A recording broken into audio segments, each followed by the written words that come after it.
মেয়েদের বাজেট আসলে আনলিমিটেড থাকে এটা কখনোই লিমিট থাকে না। দেখা যাচ্ছে যে আমরা বাজেট নিয়ে আসি, এরপরেও বাজেটের চাইতে আমরা অনেক বেশি শপিং করে ফেলি।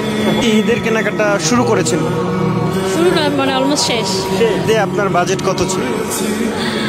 বাজেট 2 লাখের মতো। আপনার প্রায় দেড় লাখ টাকার উপরে।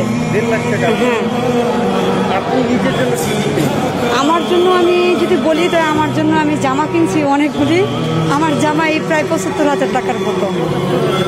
জি এটা কি স্বাভাবিক প্রত্যেক ঈদেই থাকে? হ্যাঁ, প্রত্যেকে দেয়। ঈদের বাজেট তো হচ্ছে 20,000-এর মতো। এখন শুরু করতেছি, দেখি কততে কিনা যায় ড্রেস। ড্রেস যদি ভালো লাগে বাড়তেও পারে। এবারের ঈদে আপনার বাজেট কত ছিল? না, এখন তো তেমন বাজেট নেই, আপাতত যেটা পছন্দ হবে সেটাই কেনা হবে। 10,000 প্লাস প্লাস হবে। একটা কথা সেটা এক্সাক্ট বলা যাচ্ছে না। এর জন্য এবার মার্কেট কি করা হয়েছে, আগে আগে সংসার, তারপর হলো নিজের। ওই বোর্ডটাকে নিয়ে শেষ করতে পারি না, আপনি তো নিজেরটা চিন্তা করতেছেন।